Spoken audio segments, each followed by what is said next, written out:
Hello दोस्तों, I am Harish राज और आप सभी का स्वागत करता हूं आज के इस इंपॉर्टेंट वीडियो में। दोस्तों, ये चैनल बेसिकली यूथ्स के लिए है, युवाओं के लिए है, स्टूडेंट्स के लिए है, मेरी प्यारी बहनों के लिए है।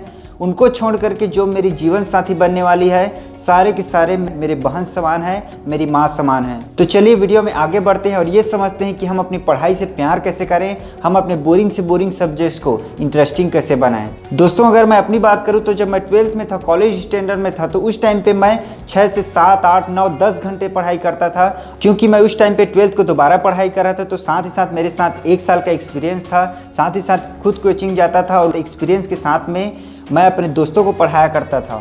तो उस टाइम पे मेरा रूटीन कुछ इस तरह होता था कि मैं 10 से 12 घंटे तक लगातार पढ़ता था, कोचिंग लेता था, कोचिंग कराता था। तो ऐसे मेरा पढ़ाई का रूटीन था। और यही नहीं, अपने कॉलेज टाइम में भी और आज भी पढ़ाई करते हैं। उस टाइम पे सब्जेक्ट्स की पढ़ाई करते थे, लेकिन आज स्किल्स की पढ़ाई करते हैं। तो ये होती है पढ़ाई में प्यार होना, पढ़ाई से प्यार होना, पढ़ाई की लत होना।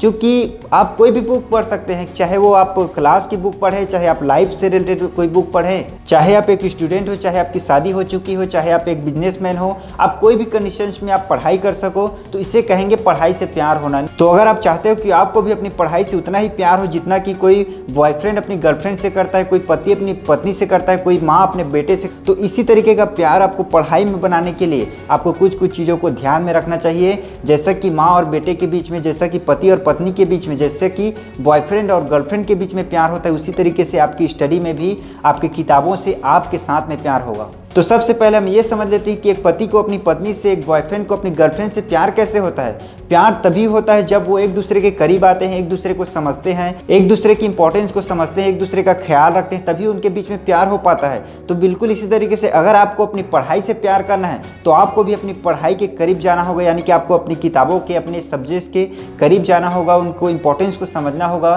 कहने का मतलब यह है कि आपको अपनी किताबों के साथ में, आपको अपने सब्जेक्ट के साथ में टाइम स्पेंड करना पड़ेगा, उनके साथ में बैठना पड़ेगा, उनको समझना पड़ेगा। तभी तो आपको अपनी किताबों में, अपने सब्जेक्ट्स में इंटरेस्ट आएगा। तभी तो जो सब्जेक्ट्स आपको बोरिंग लगते हैं, पकाऊ लगते हैं, तो उनमें इंटरेस्ट आएगा, उनके साथ में करीबियाँ बढ़ेगी। आप अगर अपनी किताबों की इंपॉर्टेंस समझेंगे तो आपकी किताबों को भी आपकी इंपॉर्टेंस समझ में आएगी, और धीरे धीरे करके आप दोनों के बीच में नज़दीकियाँ बढ़ेगी और आपको अपनी पढ़ाई से प्यार होने लगेगा।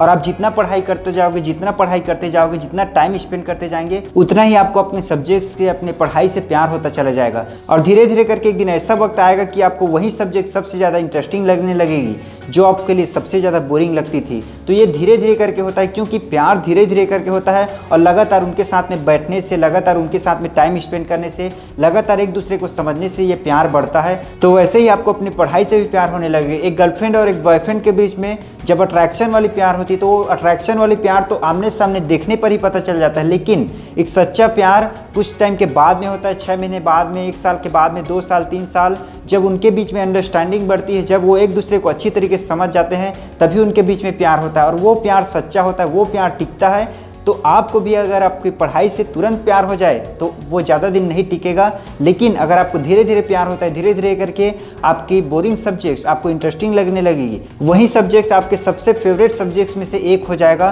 तो ये धीरे धीरे करके होता है, रातों रात कोई भी चीज़ें नहीं होती, और रातों रात जो चीज़ें हो जाती है वो ज़्यादा दिन टिकती नहीं है। तो अगर मैं बात करूँ अपने बारे में, तो जब मैं 8वीं क्लास में था, तो उस टाइम पे ना तो मुझे मैथ्स समझ में आता था, ना इंग्लिश समझ में आता था, ना तो साइंस समझ में आता था, मुझे कुछ भी समझ में नहीं आता था। लेकिन धीरे धीरे करके 9, 10, 11, 12, जब 12th में आ गए, तो उस टाइम पे मैं कोचिंग भी दिया करता था, कोचिंग भी लेता था, और इस तरीके से एक्सपर्टीज मिल गया मैथ्स सॉल्व करने में। क्योंकि अगर कोई मैथ्स को सॉल्व करने का तरीका जान जाए, तो वो कोई भी मैथ्स को सॉल्व कर सकता है, कोई भी क्वेश्चंस वो हल कर सकता है। जैसे कि अगर कोई सिंगर गाने की टेक्निक को समझ लेता है, तो वो कोई से भी गाना गा लेते हैं। इसी तरीके से धीरे धीरे करके समय के साथ सब कुछ बदलता जाता है। जब हम उस चीज़ को लगातार करते हैं, तो धीरे धीरे करके वो चीज़ें इंटरेस्टिंग लगने लगती है, और उस चीज़ से हमें प्यार हो जाता है। तो इसी के साथ साथ ये भी जानना बहुत जरूरी है कि हमें उस टाइम पे डिस्टर्बेंस से भी अपने आप को दूर रखना पड़ेगा। कहने का मतलब ये है कि आपको अपनी डिस्टर्बेंस से दूर रहना पड़ेगा। जो भी आपको डिस्टर्ब करती है, उन सारी चीज़ों को वहाँ से दूर हटाना पड़ेगा। क्योंकि जितने भी टॉपर्स हुए हैं, जितने भी IAS हुए हैं, जैसे कि सृष्टि देशमुख, उन सभी ने भी ये सजेस्ट किया है कि जब आप पढ़ाई करने के लिए बैठते हैं, तो उस टाइम पे अपने डिस्ट्रैक्शंस को अपने आप से दूर रखिए, ताकि आपको पढ़ाई के दौरान डिस्टर्बेंस ना आए। जैसे कि अगर कोई अपने गर्लफ्रेंड से बात कर रहा होता है और उसी टाइम पे उनके दोस्त का कॉल आ जाता है, या फिर उनके फैमिली का कोई भी कॉल आ जाता है तो उस टाइम पे वो कॉल को अटेंड नहीं करते, अपनी गर्लफ्रेंड से बात करने में बिजी रहते हैं। तो इतना प्यार होता है अपनी गर्लफ्रेंड से कि वो उनके लिए कोई भी कॉल इंपॉर्टेंट नहीं होता। बिल्कुल इसी तरीके से अगर आपको अपनी पढ़ाई से प्यार करना है तो आपको भी सारे डिस्ट्रैक्शंस को ख़त्म करना पड़ेगा, सिर्फ और सिर्फ अपनी पढ़ाई पर फोकस करना पड़ेगा जब भी आप पढ़ाई करने के लिए बैठ रहे हो। तो ये सारी चीज़ें आपको ध्यान में रखना बहुत ज़रूरी है, तभी आपको अपनी पढ़ाई से प्यार हो पाएगा। तो ये वीडियो आपको कैसा लगा मुझे कमेंट करके ज़रूर बताएं, और अगर आप चाहते हैं कि स्टडी से रिलेटेड और भी ऐसी ही वीडियोस आप तक पहुंचती रहे तो हमारे चैनल को सब्सक्राइब करके बेल आइकन को भी जरूर दबा लीजिए। थैंक यू वेरी मच, आप सभी का बहुत बहुत धन्यवाद। मिलते हैं नेक्स्ट वीडियो पर, तब तक के लिए stay smiling with Harish Raj. Thank you very much.